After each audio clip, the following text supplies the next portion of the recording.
jahon chempionlari chiqib, prezidentimizning qo'lidan yana qo'shimcha orden, medal va mukofotlar olishni o'ylaysiz.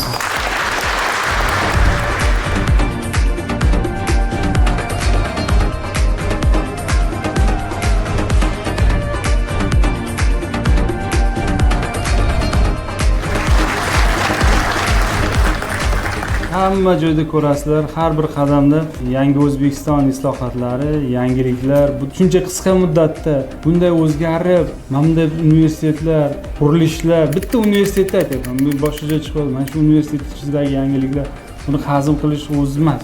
Hammasiga sababchi prezidentimiz.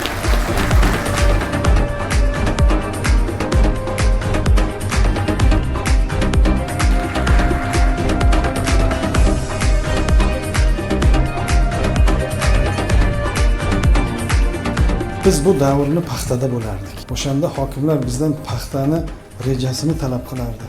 Dalada paxta yo bor, yo yo'q.